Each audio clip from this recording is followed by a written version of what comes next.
il y avait deux institutrices à ce moment-là, qui se répartissaient donc tous ces élèves. À mon avis, il y a deux classes comme tu dis.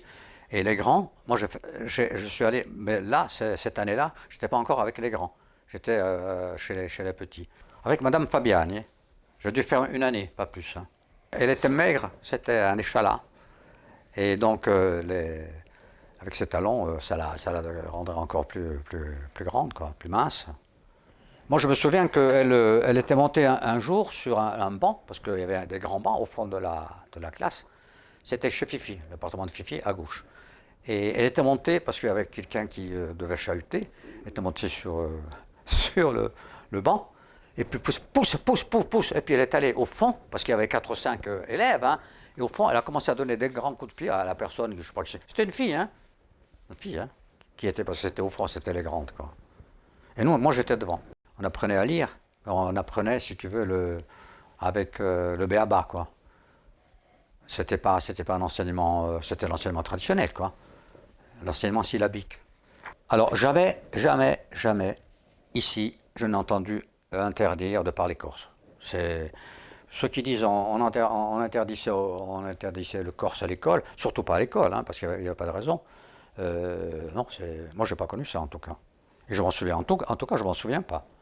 Mais qui aurait pu interdire, de toute façon? Quand on sortait, disons, de la classe, on parlait le corse, hein, on parlait corse. Hein. Et moi, je me souviens que j'ai parlé français avec l'accent corse, longtemps. Et après, je me suis corrigé, je crois que c'est quand je suis arrivé au lycée, je me suis corrigé parce que je prononçais comme les Catalans.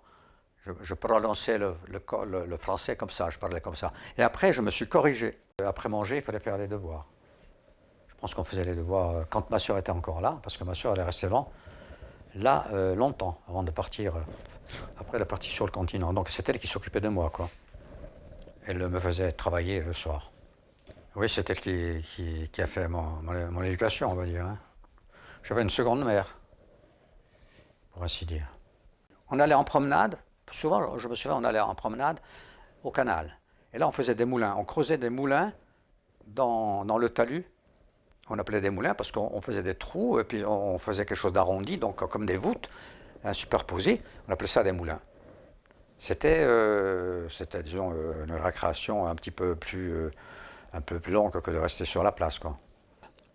On allait aussi sur la piste parce qu'on jouait à la marelle. Je me souviens qu'on jouait à la marelle, il y avait de la terre, hein. C'était pas goudronné, c'était pas bétonné, donc on faisait des jeux de marelle là.